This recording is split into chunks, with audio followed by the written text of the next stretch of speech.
안녕하십니까. 불교공유소 힐링대담, 오늘은 예터 민속박물관 김재용 관장님 모시고 말씀 나누겠습니다. 반갑습니다. 안녕하세요. 네, 관장님 97년도에 이제 첫 삽을 뜨셔서 예터 박물관이 우리들에게 지금 이렇게 아름답게 또 자랑스럽게 와닿고 있는데요. 첫 삽 뜯던 그 심정 한번 듣겠습니다. 이것은 그 여러분들의 문화 공간을 짓기 위한 공간이기 때문에 제가 원래 강남 스타일이에요. 대치동에서 살았거든요. 근데 내 고향 대전에 문화 공간을 짓기 위해서 제가 마음을 먹고 계획적으로 내려온 공간인데, 이 공간에 내려왔을 때 제가 겨울에 이 산을 봤어요. 96년도에. 근데 하얀 눈이 앞에 내린 산을 보고 참 경치가 아름답다. 이곳에 박물관을 지어야지 되겠다라는 생각을 하고 이 터를 구입을 하게 된 건데, 이 터를 제일 처음에 이게 뭐 매매로 나온 땅이 아니었습니다. 근데 이제 제가 이제 쓰겠다고 하고 사람을 시켜서 팔으라고 이제 얘기를 했던 거죠. 그분이 순수히 팔더라고요. 그래서 이 터를 구입하게 됐죠. 네, 이제 자신을 문화유산의 독립운동가라고 이제 말씀하세요. 어떻게 해서 그런 말씀을 하실 수 있죠? 독립운동가라고 하면은 우리가 생각하기에는 거창하지만 사회 곳곳에 독립군은 있는 겁니다. 나라가 어려울 때는 나라를 구국하기 위한 독립운동을 하는 사람 보고 독립군이라고 얘기하지만, 나라가 또 평화시설, 이럴 때는 또 의인들이 있죠. 어떤 일에 자기 목숨을 걸고 뛰어드는 사람. 사회 곳곳에는 독립운동가가 있는 것입니다. 네. 근데 문화를 지키는 것이 왜 독립운동이라고 얘기를 하느냐면은, 나라를 잃었을 때 통칼을 들고 나라를 지킨 분들을 독립군이라고 한다면, 이 간송 전영필 씨 같은 우리 그 선배님들은 문화를 지켰습니다. 네. 네, 그래서 그분들을 일으켜서 문화의 독립군이다라고 일컫다 보니까 우리 박물관을 하시는 모든 박물관인들은 문화의 독립군 아니냐라는 뜻에서 이런 말씀을 드리게 된 것입니다. 네. 현재 또 박물관들도 중축하고 계세요. 지금도 규모가 엄청 밖에서 크다고 그렇게 말씀하시고 유물도 많이 갖고 계신데요. 박물관을 중축하는 목적과 앞으로 큰 계획 말씀해 주시죠. 사실 유물에 비해서 박물관 전시장은 저희가 작은 편입니다. 근데 왜 작게 제일 처음에 생각을 했느냐면은, 있는 것 없는 것을 전부 다 유물을 전시하고 그걸 교환하지 않고 끝까지 보존하고 가는 박물관의 형태가 있는가 하면은, 그 영화 프로 바뀌는 것 같이 그렇게 자주 바뀔 수는 없지만 1, 2년에 걸쳐서 유물을 교환함으로써 어떠한 신선감을 주고, 그 다음에 박물관에 대한 고리타분을 없애기 위해서 저희들은 유물 교환 조건으로 전시장을 작게 졌습니다, 사실. 그런데 그럼으로써 이제 저희가 지금 이제 유물 전체를 바꿔갖고 도록을 내면서 전시한 것이 한 12번이고, 그 다음에 도록을 만든 것은 10건의 도록을 만들어냈습니다. 그러다 보니까 전자처럼 있는 유물을 전부 다 전시해 놓는 것보다는 영화 프로 바뀌는 것처럼 이렇게 유물을 교환해 놓음으로써 관람객들이 그 지루함, 대부분 사람들이 그래요. 저 전시하는 유물 난 봤으니까 너나 봐라. 아닙니다. 그 유물 바뀌었습니다. 네. 우리가 영화관을 가면은 영화관을 보러 가는 게 아니라 프로를 보러 가죠. 그렇지. 그래서 저희들도 프로그램을 바꿔주는 뜻을 해서 조금 규모가 좀 작게 하다 보니까 아무래도 안 되겠어요. 네. 그래서 이제 미술관, 박물관을 다시 증축을 해갖고 이제 여러 가지 모양으로 저희가 전시를 하려고 하는 마음이 있죠. 네. 요즘에서 이제 재미난 이야기 또 우리 국민들이 한번 방문하고 싶은 곳, 저 하늘 위에 둥근 달이 떠 있고 마당에 모닥불이 또 피어 있고 그 소개 좀 한번 해주시죠. 어떤 그 제목도 잘 지으셨고. 말 맞다나 마당에 모닥불이 있고요. 하늘엔 둥근 달이 있습니다. 식석에서 시를 하나가 진 게 가만히 있다 보니까 시상이 갑자기 떠오르더라고요. 네, 네. 그래서 있는 그대로를 했어요. 우리 앞산이 아주 큽니다. 우람합니다. 그래서 그 산을 산이라고 했어요. 산이 크다 보니까 계곡이 깊잖아요. 네. 그걸 골이라고 했어요. 그래서 산, 골, 깊은 곳, 그쯤에 예터 있네. 마당에 모닥불, 연기되어 피어오르고 하늘엔 만삭달은 근심도 없네. 천년노송의 미소를 누가 알리요.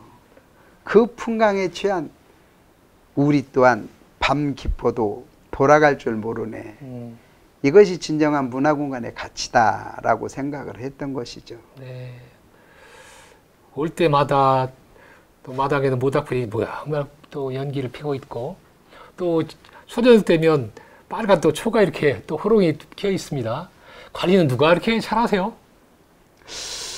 물론 이제 저의 지시로 저희 직원들이 하고 있습니다만은 저희들은 고객을 맞이하면서 저희들이 고객이라고 얘기하지만 진정한 고객이라고 생각하면은 환하게 불을 밝히고 따뜻하게 불을 피우고 사람을 모시는 마음을 가져야 된다. 네. 이것이 진정 고객을 대하는 자세가 아니냐 하는 뜻으로 저희는 정말로 모닥불을 따뜻하게 피우고 환하게 불을 밝히고 저희 박물관을 운영하면서 여러분들을 모시는 마당의 모닥불 하늘엔 둥근 달은 식당도 같이 겸하고 있는 것이죠. 네.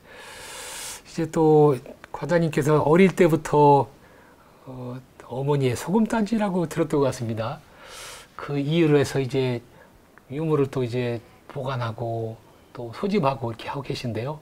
그 역사 한번 듣겠습니다. 소금단지는 아버지로부터 이제 얘기가 된 거고요. 제가 9살 때 아버지가 돌아가십니다. 제가 막내로 태어났고 그리고 아버지는 저를 상당히 귀여워해 주신 것 같아요. 물론 자기 자식 귀여워하지 않은 부모가 없습니다만은 특별히 제가 막내로 태어나면서 아버지께서는 제가 장성하는 모습을 보지 못할 거라는 것을 예감하셨던 것 같습니다. 네. 항상 제가 놀고 있을 때도 아버지의 시선은 나한테 항상 집중돼 있었고 뭔가 하고 있다가 이상해서 뒤를 돌아다보면 아버지가 지그시 저를 쳐다보고 있었어요. 그만큼 사랑이 컸던 거죠. 밥도 아버지하고 겸상으로 같이 먹었습니다. 그러다 보니까 아버지에 대한 그러한 사랑이 굉장히 많이 느껴졌고 정작 아버지가 돌아가시고 나니까 아버지가 그리워지더라고요. 아버지가 가지고 계셨던 것을 어린 나이에 찾아보니까 없습니다. 네. 다 이게 큰 것들이고 내가 가질 만한 것이 없는데 어렸을 때부터 보아온 소금단지가 하나 있었어요. 그래서 그거를 어머님한테 꼬치꼬치 물었죠. 언제 것이냐라는 표현을 이거 아버지가 사신 거냐라는 뜻으로 물어봤는데 제일 처음에는 우리 어머니가 구체타고 생각하셨는지 그냥 옛날 거라고 얘기를 하셔서 꼬치꼬치 물었어요.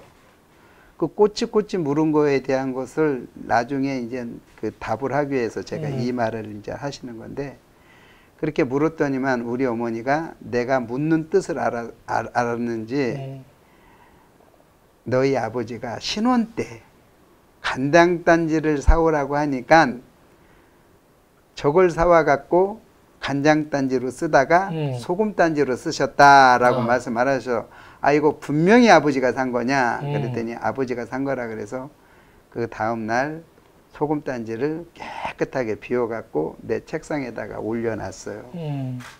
그것이 저에게는 아버지였죠. 아, 아버지가 보고 싶을 때는 아버지 얼굴만큼이나 큰 그 소금단지를 보고 사실 마음 뭉클하고 울적할 때는 그것을 보고 사실 울기도 했죠. 그렇지. 그런데 그 소금단지가 우리 어머니가 다음날 이렇게 어디 늦게 갔다 오시더니만 웬 소금단지를 안에다가 들여놨냐? 그런데 저는 말을 못했어요. 근데 그걸 보시니까 깨끗하게 어린 것이 닦아놨거든요. 소금단지도 다 비워놓고. 그러더니만 아 얘가 이렇게 꼬치꼬치 물은 이유가 자기 아버지 거라는 것을 찾기 위해서 꼬치꼬치 물었다고 이렇게 생각을 하셨는지 네. 그 소금단지에 대해서는 그로부터는 말이 없으시더라고요. 아, 예. 그래서 완전한 내 소금단지가 된 거죠.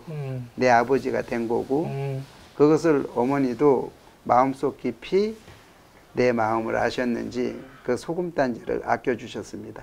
그것이 계기가 된 거죠. 네, 그래서 이제 그때부터 옛날 유물에 대한 애착과 이제 또 수집을 또 시작하시게 된 계기가 된 거네요. 그렇죠. 네. 그래서 이제 하얀 게 좋았던 거지.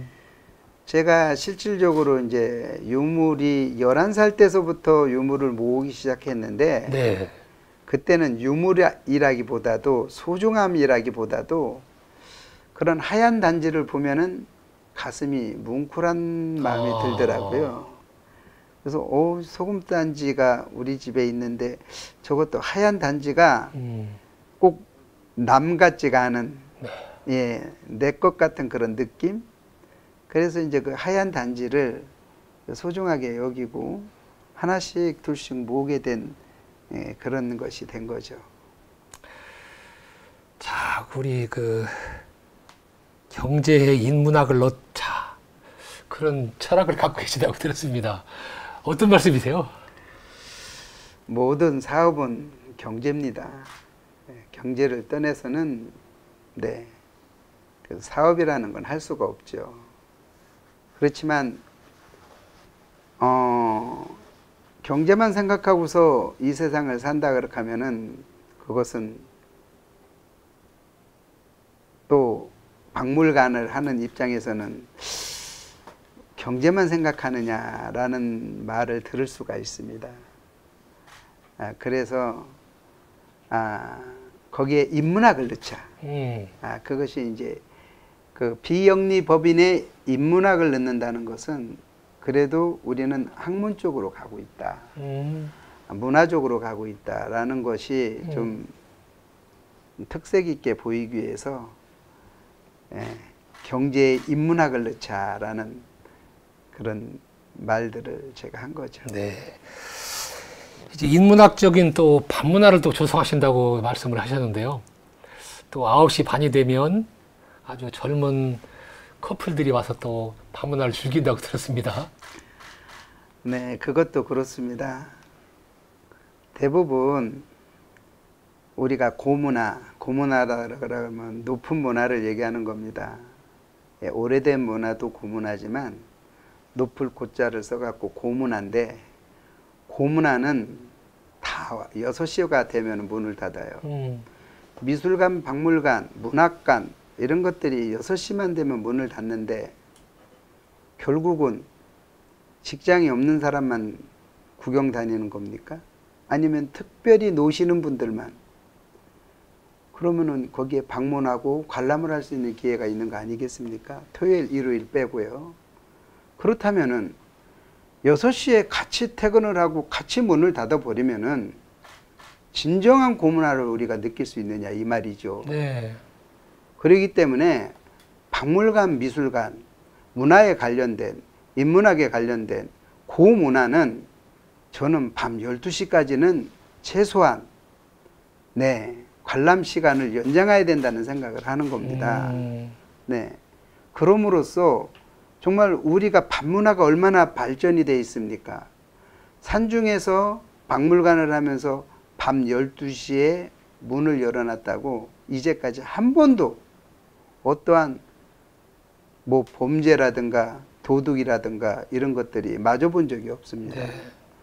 그러면은 청춘 남녀가 고문화를 즐기면서 정말로 문화적인 데이트를 한다면은 얼마나 좋은 그러한 결과가 탄생되겠습니까? 네, 네. 만나서 술이나 먹고 뭐 PC방이나 가고 뭐 노래방이나 가고, 이것이 진정한 우리 대한민국의 청춘 남녀들이 데이트를 즐기는 방식이라면은 고문화를 통해서 네, 좀 더 향상된 그런 데이트를 즐겼으면 얼마나 좋겠냐 하는 뜻에서 저희들은 밤 12시까지 박물관을 오픈해 놓고 있습니다. 이제 박물관과 또 먹거리 쪽 소개하셨는데요. 저는 이제 지인들이 오면 가끔씩 찾곤 했었고, 정말 뭐가 숨겼다가 이렇게 오픈하고 싶은 그런 곳이었거든요. 그 비결이 있다고 들었습니다. 많은 분들이 그렇게 이야기를 하시는데요. 비결은 아니고요. 저희들 예토민속박물관을 왜 오픈을 안 하냐, 선전도 안 하냐, 명함도 한 장 돌리지 않느냐, 이렇게 얘기할 때는 방송국에서 그러더라고요. 왜 인터뷰를 안 하냐라고 했을 때는 제가 우스갯소리로 그렇게 얘기를 합니다. 보물은 숨겨져 있어야 보물이지 오픈만 하면은 보물이 아닙니다. 네, 우리 집은 보물이기 때문에 그 보물은 숨겨놔야지 진정한 보물이 됩니다. 그래서 먼저 오신 분들이 주인이 돼서 모르시는 분들한테 하나하나 설명하고 알려주면서 내가 미리 알았던 것을 자랑거리로 삼는다면은 진정한 보물의 가치가 있는 거 아니냐라는 생각이 들어서, 네, 그런 짧은 또 생각 때문에 저희가 숨겨놨다라고 얘기를 하지만, 사실 이 시대는 마케팅의 시대이기 때문에 오픈할 마음도 있지만은 그래도 여러분들이 정말 오픈을 해갖고서 난장판이 되는 것보다도 항상 소중한 마음으로 찾는 그런 공간을 만들어 놓기 위해서 저희들이 많은 광고를 안 하는 것입니다. 네. 불교 공유수 힐링대담, 오늘 예터민속박물관 김재용 관장님 모시고 말씀 나눴습니다. 감사합니다. 네, 고맙습니다.